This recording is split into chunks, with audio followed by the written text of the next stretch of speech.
Jadi sektor kelautan dan perikanan kita di Kabupaten Sika ini merupakan salah satu sektor unggulan dari 3 sektor unggulan, yaitu pariwisata, bidang kelautan dan perikanan, dan juga sektor pertanian, dalam hal ini perkebunan. Nah, kenapa sektor kelautan dan perikanan itu menjadi salah satu sektor unggulan yang dipilih oleh Bupati dan Wakil Bupati yang terpilih? Karena yang pertama bahwa dari 77,7% luas wilayah kita adalah laut. Itu yang pertama. Yang kedua, kita memiliki sejumlah potensi yang dapat mendongkrak perekonomian masyarakat kita, seperti ikan dan sejenisnya, transportasi, dan juga bahkan pariwisata tadi. Lalu kita panjang garis pantai dari luas keseluruhan kita itu 444,50 km persegi. Sedangkan potensi lestari perairan itu 21.175 ton per tahun. Itu potensi lestari. Terus kaitannya dengan akhir-akhir ini terjadi, hanya kita bisa melihat dulu bahwa hamparan terumbu karang kita di Kabupaten Sika ini lebih kurang 14.500 hektar. Ya. 14.500 hektar ini dia tersebar di 2 wilayah di perairan Kabupaten Sika, baik itu perairan pantai selatan maupun di perairan pantai utara.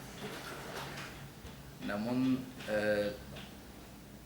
pada 1-2 bulan terakhir, akibat daripada fenomena alam ataupun global yang terjadi, ini yang membuat di beberapa titik spot-spot karang, hamparan karang itu terjadi pemutihan.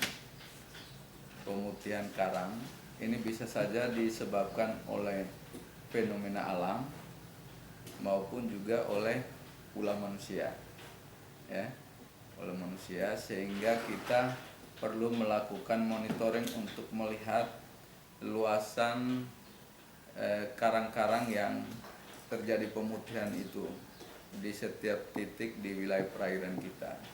Dan kita juga sangat bersyukur bahwa teman-teman di bidang pengawasan, terutama dalam kaitannya dengan selalu tanggap dalam kaitan untuk melakukan monitoring ketika mendapatkan informasi seperti contoh adanya coral bleaching tadi atau pemutihan karang tadi. Sehingga dari data hasil monitoring tadi, baik itu di wilayah Sika, bahkan di wilayah Ipir, perairan Ipir, itu hasilnya bisa kita dapatkan dan terus bisa dapat disampaikan ke Kementerian Kelautan, sehingga itu menjadi dasar bagi mereka bahwa di wilayah Kabupaten Sika itu tentunya juga terserang daripada dampak pemutihan karang itu.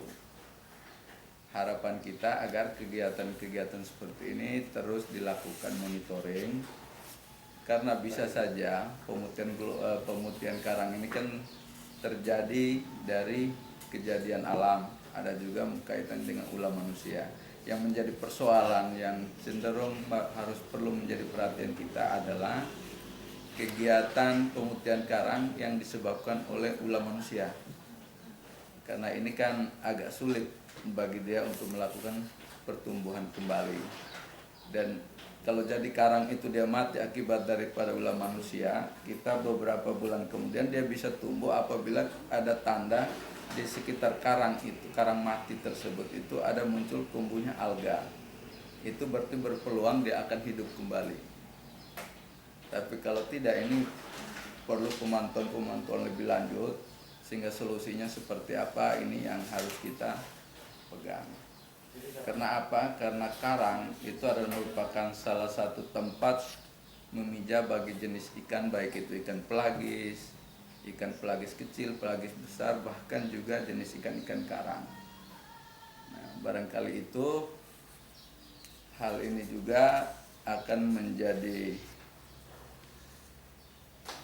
dasar bagi kita, terutama teman-teman yang bergerak di bidang untuk melaksanakan kegiatan monitoring kaitan dengan pengawasan, baik itu pengawasan dari sisi pengawasan pemboman maupun pengawasan kawasan konservasi di perairan.